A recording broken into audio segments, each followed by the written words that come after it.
इससे नुकसान होगा देश को। मुसलमान सब्र कर रहा, कब्र में नहीं है, ये आप जान लीजिए।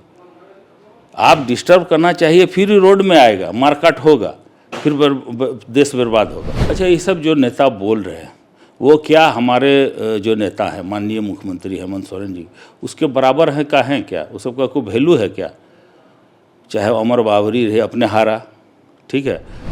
बाबूलाल मरंडी जी किस परिस्थिति में जीते, कितना वो एक जो राय वहाँ खड़ा हुआ था उसको कैसे मैनेज, सब जाके गोड़ हाथ पकड़ करके तब वो जीते हैं। अपने में तो सब लड़ रहा है। बीजेपी के यहाँ तो रघुवर दास जी अलग ये कर रहे हैं, हमारा चचा को ले गए हैं, उनका भी कोई सेटिंग नहीं हो रहा, वो अलग हैं। ये तो जिंदा कौम, मुसलमान जिंदा कौम है तो अपना तो उपस्थिति दर्ज करेगा, ठीक, विरोध करेंगे ही।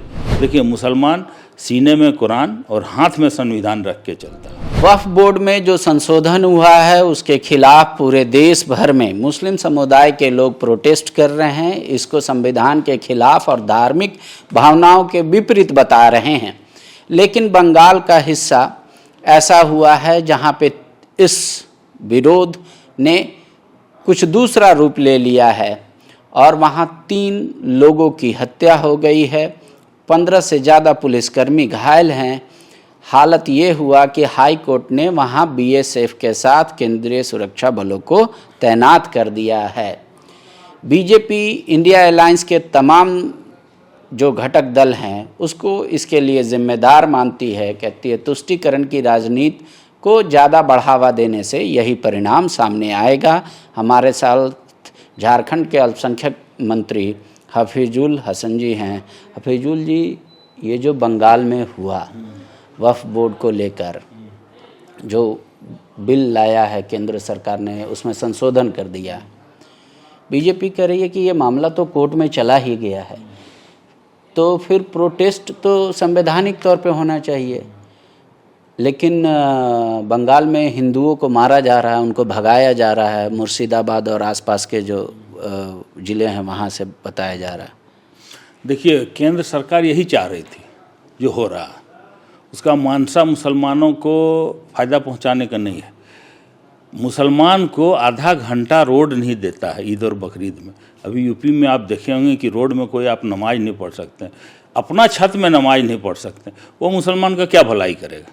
मुसलमान को रोड पर लाना है, उसको मारकाट करवाना है, उस पर केस दिलाना है, उसको जेल भेजना है, यही उसका जो मनसा है वही मनसा का उसका पूरा हो रहा है। आपसे कोई भी मुसलमानों ने मांग नहीं किया है कि मेरा वक्फ प्रॉपर्टी कोई हड़प रहा है या कोई बेच रहा है या कोई नाजायज़ कब्जा है, तब क्यों मेहरबान हो रहे हैं मुसलमान पर? आप बोलते हैं कि मुसलमान हमको वोट नहीं देता, ठीक है, तब मुसलमान पर क्यों मेहरबान हो रहे हैं? जो आपको वोट देता उसके लिए आप कीजिए ना। पर सरकार तो सभी के लिए होती है। अभी सरकार अगर है तो क्यों नमाज में बैंड किया? अगर सरकार मुसलमानों के लिए है, आज से सदियों से नमाज रोड पर सिर्फ साल में 2 बार ही न पड़ता है, ईद और बकरीद, भीड़ ज़्यादा हो जाता है, तो उस वक्त मुसलमान उसका नागरिक नहीं है। जो आप पुलिस का एक घर में 10-10 को पुलिस आप यूपी में भर देते हैं, उस वक्त मुसलमान नहीं है। अभी आप लोग ये सिर्फ हंगामा खड़ा करने का और कुछ नहीं। आज 6 महीना के बाद देखिएगा अभी क्रिश्चियन पर निकालेगा। अभी आदिवासी को जो हाल कर रहा है छत्तीसगढ़ में, आप देखिए हजारों घर बेघर कर दिया, उस ज़मीन को अडानी को दे दिया।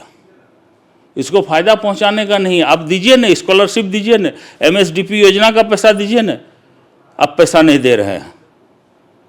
वो नहीं करके आप यहाँ जो मदरसा में उस वक्त 2014 से पहले मनमोहन सिंह जी ने एक मदरसा जो सरकारी था, उस मदरसे में 2 लड़के को बहाली किया था जो कंप्यूटर सिखाता है। जैसे मोदी जी आए उसको बंद कर दिया कि नहीं, मदरसा में पैसा नहीं जाएगा। तो आप उधर पैसा नहीं दे रहे हैं, इधर बोलते हैं कि मुसलमान का हितैषी है।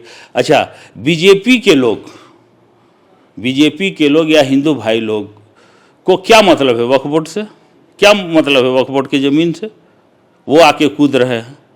तो ये सिर्फ अभी जो देश में हो रहा है, जो देश का स्थिति है, अभी 7 रुपया लगा दिया है एक।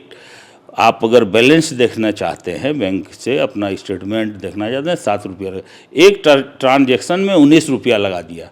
इसी तरह बहुत सारा टैक्स लगाया। अगर आदमी 50 रुपया 100 रुपया उठाएगा तो उसको 19 रुपया टैक्स देना पड़ेगा, उसका कटेगा।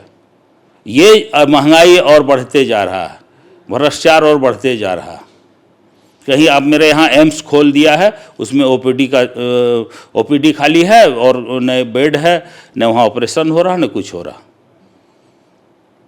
लेकिन बीजेपी तो ये कह रही है कि अगर झारखंड सरकार सचेत नहीं हुई तो जो आज बंगाल में हाल है वही हाल होगा यहाँ, और खासकर आपके संथाल परगना को लेकर। कुछ नहीं होगा। संथाल परगना में देखिए, ठीक है, वहाँ थोड़ा बंगाल में हर चीज़ में, चाहे वहाँ इलेक्शन होता है उस वक्त भी हिंसा होती है, कुछ न कुछ घटना घटती है, ठीक है, और सारा मामला वहाँ अगर बंद बुलाया जाता है उसमें भी हिंसा होता है। बीजेपी वाले भी हिंसा वहाँ किए, तोड़फोड़ किए, आपको बहुत सारा हम वीडियो दिखला सकते हैं, बीजेपी वाले ने भी किया। तो वहाँ का लेकिन झारखंड में कुछ नहीं होगा, न यहाँ कोई मुसलमान विरोध करने अपना शांतिपूर्ण तरीके से जाएगा। मैं तो मुसलमानों से अपील करता हूँ कि जिस मानसा के लिए वो किया है उसके बहकावे में मत आइए। अभी मुसलमान का बच्चा पढ़ रहा है, मुसलमान का बच्चा बिजनेस कर रहा है, मुसलमान का बच्चा राजनीतिक कर रहा है, अपना घर को बढ़िया से रखा, वही देख वो नहीं सक रहा है।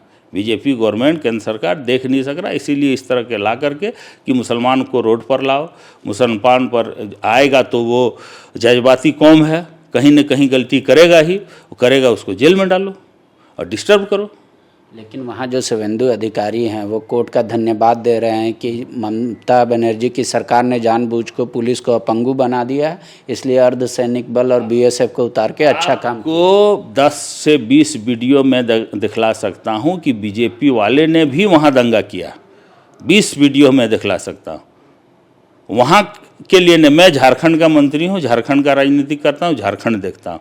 झारखंड में कोई ऐसा काम हम लोग नहीं होने देंगे माननीय हेमंत सोरेन जी के नेतृत्व में जिससे यहाँ किसी भी धार्मिक, चाहे वो हिंदू हो, मुस्लिम हो, सिख हो, ईसाई हो, के आस्था पर चोट पहुँचे। तो अभी आपका पार्टी का अधिवेशन होने वाला है जेएमएम का, उसमें जो आपके पार्टी के महासचिव है सुप्रियो भट्टाचार्य जी, उन्होंने कहा कि वह बिल में जो संशोधन हुआ उसके खिलाफ हम राजनीतिक प्रस्ताव लाएंगे। तो बीजेपी इसको कह रही है कि फिर से आप तुष्टीकरण की ओर जा रहे हैं। अमर बावरी जो पूर्व नेता प्रतिपक्ष हैं, उन्होंने बाकायदा एक ट्वीट करके एक आदमी का फ़ोटो शेयर किया है बांग्लादेशी बताते हुए। इस तरीके के से कई मामले हैं। बाबूलाल जी कह रहे हैं राजनीतिक प्रस्ताव ही लाना है। जेएमएम को तो ये लाई कि हम मिनी एनआरसी लागू करेंगे संथाल परगना में, वहाँ बहुत सारे बांग्लादेशी घुस गए हैं। अच्छा, ये सब जो नेता बोल रहे हैं वो क्या हमारे जो नेता है माननीय मुख्यमंत्री हेमंत सोरेन जी उसके बराबर है का है क्या? वो सबका कोई वैल्यू है क्या? चाहे अमर बावरी रहे, अपने हारा, ठीक है, बाबूलाल मरंडी जी किस परिस्थिति में जीते, कितना वो एक जो राय वहाँ खड़ा हुआ था उसको कैसे मैनेज, सब जाके गोड़ हाथ पकड़ करके तब वो जीते हैं। और उनका कहीं है ग्राफ कुछ? बाबूलाल मरंडी जी का ख़त्म है, कहीं कुछ है ही नहीं। अपने में तो सब लड़ रहा है। बीजेपी के यहाँ तो रघुवर दास जी अलग ये कर रहे हैं, हमारा चचा को ले गए हैं, उनका भी कोई सेटिंग नहीं हो रहा, वो अलग हैं। तो देखिए यहाँ अब जो बीजेपी चाह रही है देश में, अब वो होने वाला नहीं। अब उसमें मुसलमान के साथ साथ हिंदू लोग भी परेशान हैं। वो सब जान गया कि सिर्फ बहानाबाजी है, अडानी और अंबानी को काम दिलाना है, उसी को फ़ायदा पहुंचाना, और दूसरा किसी को नहीं फ़ायदा पहुंचा, किसी को नहीं फ़ायदा पहुंचा, अडानी और अंबानी छोड़ के। जब अडानी का आपने जिक्र किया, वो कुछ दिन पहले राज्य के मुख्यमंत्री हेमंत सोरेन से भी मिले उद्योग का विस्तार के लिए। आप ही के क्षेत्र में गोड्डा उनका अडानी पावर प्लांट है, थोड़ी से दूर आपके विधानसभा से। वहाँ पे कई लोग एजिटेशन कर रहे हैं, हालांकि आपकी सरकार ने उनको आश्वासन दिया उद्योग मंत्री, वो टूट गया। उस एंगल को आप कैसे देखते हैं? क्या वाकई में वहाँ के रैयत, यहाँ के लोगों के साथ इंसाफ नहीं किया अडानी ने पावर? उस वक्त रघुवर सरकार था, ठीक है, रघुवर सरकार के टाइम में ही जो वहाँ का मुआवजा देना था, पहले बेसी कम बेसी कुछ किया है, ठीक है, उसका जांच हो रहा है, उसका क्वेश्चन भी उठा। और अडानी जी जब माननीय मुख्यमंत्री कलकत्ता गए थे, उस दिन उनसे भेंट हुई थी, वो बोले थे कि हम आएंगे, ठीक है, और कुछ यहाँ अपना हम नया करेंगे। आज अडानी जी गोड्डा में फंस गए। वो 100% बिजली जबकि उसको उनको देना था 75% बांग्लादेश में, 25% झारखंड में। वो 100% दे रहे थे जब बांग्लादेश का स्थिति ठीक था। आज बांग्लादेश का स्थिति खराब है। आज 75 के जगह वो 100 के जगह 50 ले रहा, आधा। अब इसके पास 50 बच रहा, तो वही 50 खपाने के लिए कि आप हमसे ले लीजिए। जब हम मांग रहे थे नहीं दे रहे, आज उनको मजबूरी है देना। और हो सकता है आज न कल बांग्लादेश मना कर दे कि हम नहीं लेंगे आपसे बिजली, उसका स्थिति ठीक ना, हम नहीं ले सकेंगे, हम पैसा नहीं दे सकें, तब तो फिर मेरा ही पास गिड़गिड़ा के आएगा, जाएगा कहाँ वो। लेकिन आपकी सहयोगी जो है कांग्रेस, वो तो अडानी के पूरे उससे खिलाफ में रखती है, और आपकी दोस्ती तो उनको भाएगी नहीं। तो देखिए, वो बिजनेसमैन है, वो कहीं भी जा सकते हैं। वो अब सबसे बड़ा, हम लोग से भी ज़्यादा कट्टरता है ममता बनर्जी में, बीजेपी के खिलाफ। तो वहाँ कैसे गया, कैसे जाके मीटिंग किया? अगर मेरा क्षेत्र में आएगा, वो बात की बात है, ठीक है, वो क्या करना है, क्यों व्यापार के लिए आप लोग ये नहीं है कि व्यापार करे, लेकिन मेरे सही ढंग से मेरे हिसाब से करे, आपके हिसाब से नहीं। अभी जो व्यापार अडानी या अंबानी कर रहा, अपने हिसाब से कर रहा, लेकिन मेरा जो नेता है वो उसके बहकावे में नहीं आएंगे, अपने हिसाब से जो मेरे फायदा। क्योंकि हम जब मांग रहे थे तो आप नहीं दिए, और आज आपको नहीं वहाँ ले रहा है तो आप हम मेरा पास आए। एक और सवाल आखिरी में ले लेता हूँ, हालांकि आपके विभाग से जुड़ा हुआ नहीं है। अडानी का, चाहे बड़का गांव का हो, चाहे सुंदर पहाड़ी हो, या जो तमाम जो कहा जा रहा है सीमेंट फैक्ट्री लगाएंगे, लोग विरोध भी कर रहे हैं। 2 साल कल पूरे भी हुए, लगातार वो लोग धरना प्रदर्शन दे रहे। एक तरफ ये कहानी है राज्य की, दूसरी तरफ राज्य के मुख्यमंत्री हेमंत सोरेन विदेश जा रहे हैं ताकि व्यापारियों को आकर्षित कर सके, यहाँ पे रोजगार का सृजन कर सके। तो ये दोनों थोड़ा आपको कॉन्ट्राडिक्टरी नहीं लगता कि एक छवि ये जा रहा है कि उद्योगपतियों को के खिलाफ धरना प्रदर्शन चल रहा है? देखिए, धरना प्रदर्शन हर जगह चलता है, अपना मांग हर जगह रखते हैं। मेरा भी क्षेत्र में अभी बूढ़े जलाशय योजना आ रहा है, डैम बनेगा, उसमें भी हो रहा है। लेकिन हम वैसा कुछ नहीं करेंगे जिससे कि मेरे जनता, मेरा जो मतदाता मालिक, वहाँ के ग्रामीण, वहाँ का शहरी को कोई दिक्कत हो। उस हिसाब से हम लोग बात करेंगे। निशिकांत दुबे जी तो कह रहे हैं कि आप वहाँ विरोध प्रदीप यादव और तमाम लोग इसलिए कर रहे हैं कि जैसे जिंदल भागा वैसे इसको भगा दें। ना, वो उनका बयान का कोई वैल्यू नहीं है। लेकिन हम लोग वैसा कुछ नहीं। आज वो फंस गया है, अडानी अभी फंसा हुआ, इसीलिए मेरे पास आया। अगर फंसा हुआ नहीं रहता तो मेरे पास वो नहीं आता। अब बिजनेसमैन का ये है कि जहाँ जो उसको लाभ ज़्यादा मिलेगा उसी के पास जाएगा।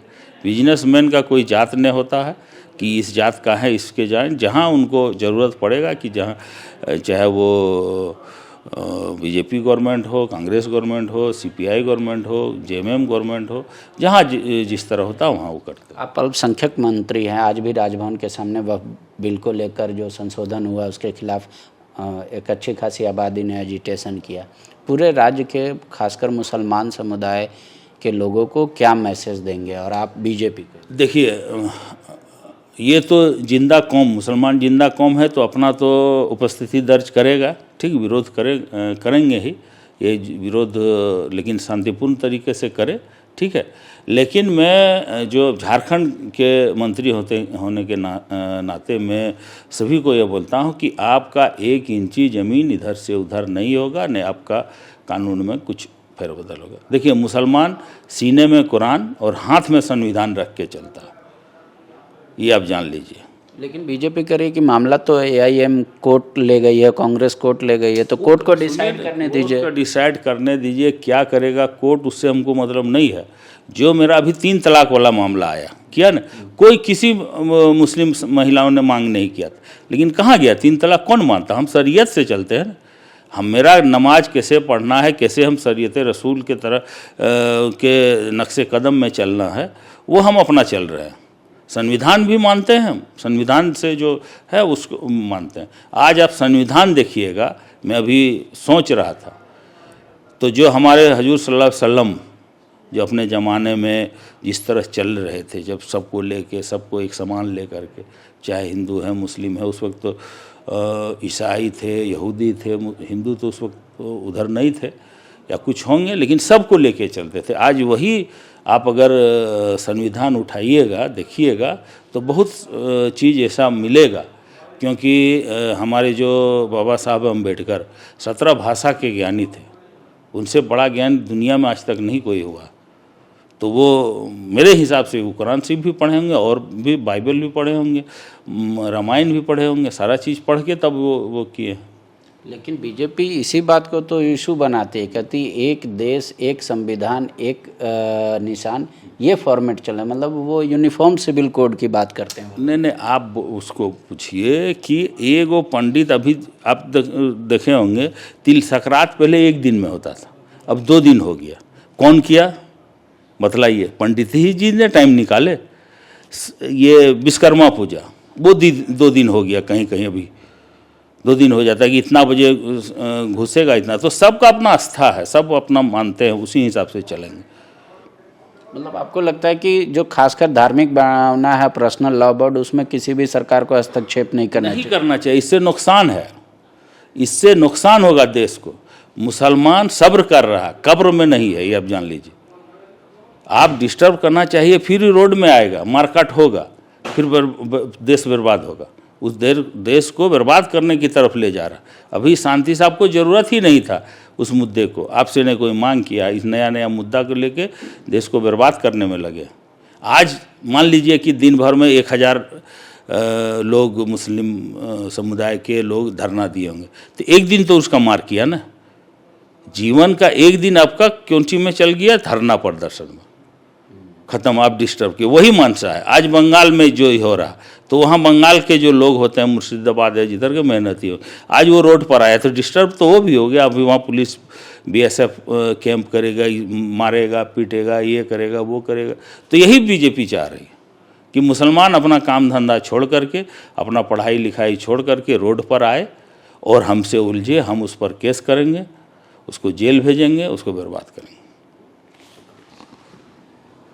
जहां 27 वर्षों के सफर में 17,000 से भी अधिक छात्रों ने डॉक्टर एवं इंजीनियर बनकर भरे सफलता की ऊंची उड़ान, जहां साधारण छात्र भी झारखंड टॉपर्स बनकर बना रहे इतिहास। दूरदर्शी शिक्षाविद श्री विपिन सिंह के मार्गदर्शन में मेडिकल एवं इंजीनियरिंग के लाखों छात्रों के लिए आशा की किरण के रूप में गोल, नेशंस लीडिंग इंस्टीट्यूट।